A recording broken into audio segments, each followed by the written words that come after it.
Remember when I asked, what happens when the world stops believing? Thousands of you demanded the answer. Well, history has already shown us 3 times. And what survived wasn't money, wasn't banks, wasn't even gold. It was something most Americans are completely unprepared for. Hey everyone, welcome back to Capital and Power. In my last video about global debt, I ended with a question that kept you up at night. If every country is in debt, and institutions hold the promises, and belief holds the system together, what happens when the world stops believing? Here's why this matters right now. The entire financial system, your savings, your investments, the dollar itself, runs on one thing: trust. Not gold backing, not government guarantees, just collective belief. And throughout history, that belief has collapsed multiple times in America, in our lifetimes. By the end of this video, you'll know the 3 things that held value when money didn't. You'll see real examples from American history, and you'll understand exactly how to protect yourself. This isn't doomsday prepping.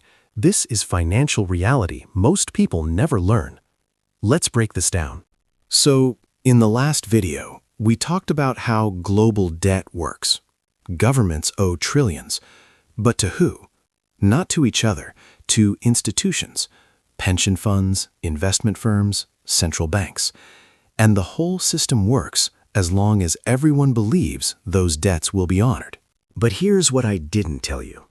That belief has collapsed before, and when it does, the results are catastrophic and predictable. 1929. Americans stopped believing banks were safe. Bank runs. The Great Depression began. 2008. Americans stopped believing mortgage-backed securities were safe. Credit froze. The financial system nearly died. 2020. For a brief moment during COVID, people stopped believing the economy would function. Stores emptied. Supply chains broke. Panic. The pattern is clear. When trust disappears, money becomes meaningless. And that's when the 3 things I'm about to show you become everything. Let me paint a picture. It's 1933. You're an American with $5,000 in the bank, a fortune at the time. You go to withdraw it. The bank is closed permanently. Your life savings? Gone. That paper money you trusted? Worthless. But your neighbor, the one everyone called crazy for stockpiling canned goods, he's eating. The farmer down the road who knows how to grow food, people are lining up to trade with him. The mechanic who can fix anything, he's never been more valuable. Money failed, but they didn't. Why? Because when trust collapses, value doesn't disappear. It just shifts to what's real. Fast forward to Venezuela, 2018. A doctor's monthly salary can't buy a dozen eggs. Inflation hit 1,000,000%. The currency is literally garbage.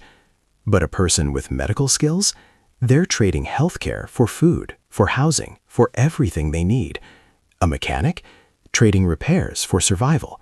Money means nothing. Skills mean everything. This is the pattern, and it's happened dozens of times throughout history. The question isn't if it will happen again. The question is, will you be ready when it does? Here's the first thing that survives when trust collapses: skills. Not your job title, not your college degree, your actual, hands-on, practical abilities. Think about it like this. In a normal economy, you trade time for dollars, then dollars for what you need. But when dollars fail, you need to trade something else. And the most valuable thing you have is what you know how to do. The skills that matter aren't what we celebrate in modern America. Nobody cares about your PowerPoint skills when the system breaks. They care about, can you provide medical care? Even basic first aid becomes priceless when hospitals are overwhelmed or inaccessible. Can you grow food? During the Depression, people with gardens survived. Those without gardens starved or depended on others. Can you fix things? Generators, water pumps, vehicles. When supply chains break, repair becomes more valuable than purchase. Can you build or construct? Shelter, furniture, infrastructure. These skills become currency. Here's what most Americans miss. We've outsourced everything. Need food? Buy it. Need repairs? Call someone. Need medical care? Go to the hospital. We've become dependent on a system that requires money to function. But when money fails, that dependency becomes fatal. The person who can actually do things, grow, fix, heal, build, they become the new wealthy class. Real example. My grandfather cut hair during the Depression. Not professionally, he just learned how. That skill fed his family. A haircut for a loaf of bread, a shave for some eggs. He survived because he had something people needed that didn't require dollars. Action step? Pick one practical skill this month. Take a first aid course. Start a small vegetable garden. Learn basic home repair. Spend 2 hours a week on it. In 6 months, you'll have a skill that could save your life. The second thing that survives: tangible goods, physical items you can hold, use, and trade. Here's what you need to understand.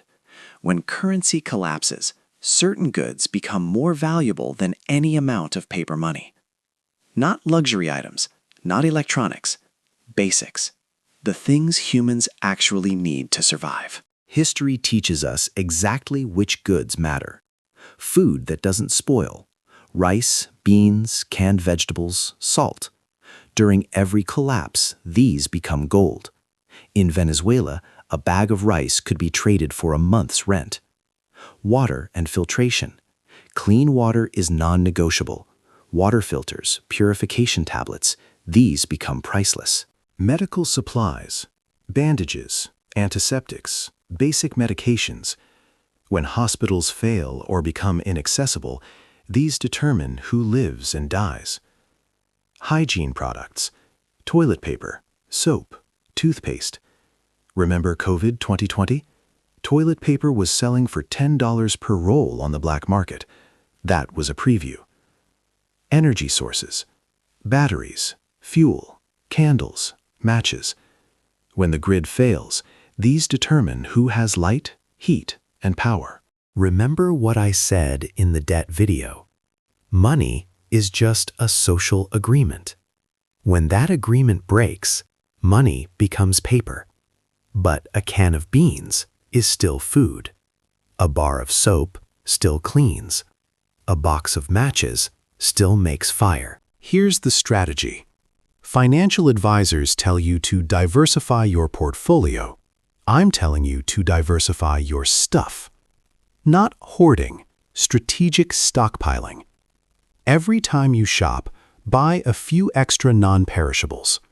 In 6 months, you'll have a pantry that's worth more than your savings account if trust collapses. Real scenario. Let's say you have 100 cans of vegetables stored. Cost today, maybe $150. But in a collapse where food is scarce, you could trade those for car repairs, medical care, clothing, anything you need. The value multiplies exponentially when money fails. This isn't paranoia. This is pattern recognition. It's happened before, it'll happen again. Here's the third and most important thing: community. Real human relationships built on trust and mutual benefit. You can have all the skills in the world. You can have a warehouse full of supplies. But if you're alone, isolated, disconnected, you're vulnerable. History proves this over and over. During the Great Depression, entire neighborhoods formed barter networks. Someone had eggs, someone else had milk, another person could repair shoes. They traded within their community. Everyone survived together.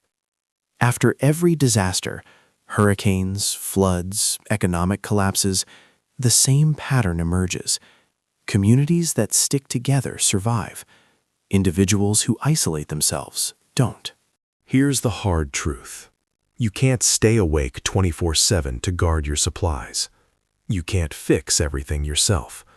You can't grow all your own food. You need other people. And the time to build those relationships is now, before you need them. This connects directly to what I said about trust in the dead video. The financial system runs on trust between strangers, mediated by institutions. But when those institutions fail, you fall back on trust between neighbors, mediated by nothing but reputation and reciprocity. What smart people do, they know their neighbors. They join local organizations. They build trust through small exchanges now. When crisis hits, these relationships become lifelines. Action step. This week, introduce yourself to 3 neighbors you don't know. Join one local group, a community garden, a church, a volunteer organization. Start building those connections. They're the most valuable investment you can make, and they cost nothing but time. Here's the key insight I want you to remember. In my debt video, I explained that the entire financial system is built on belief. Trillions in debt, institutions holding promises, and trust holding it all together. That trust is fragile. When it breaks, through inflation, through crisis, through loss of confidence, the system doesn't slowly decline. It snaps, suddenly. And most people are completely unprepared. But you now know what actually matters. Not the number in your bank account, not your investment portfolio, not even the cash in your wallet. What matters is what you can do, what you have that others need, and who you can count on. This isn't about fear, it's about reality. The same reality that played out in 1929, in 2008, in Venezuela, and in dozens of other places throughout history. The question for my last video was, what happens when the world stops believing? Now you have the answer. Value doesn't disappear, it just shifts to what's real. If this video gave you the answer you've been waiting for, hit that like button. And if you want more content that connects the dots between financial systems, history, and practical strategy, subscribe and turn on notifications. Now here's my challenge. Comment skills if you're going to learn a practical skill this month. Comment goods if you are building a preparedness stockpile. Comment community if you're strengthening local connections. Also tell me, which of the 3 do you think matters most? Let's discuss in the comments. And if you missed the video that started this conversation, if every country is in debt, who's the money owed to, go watch it now. It explains the foundation of the trust system we've been discussing. Thanks for watching. Stay informed, stay prepared, and I'll see you in the next deep dive. Peace.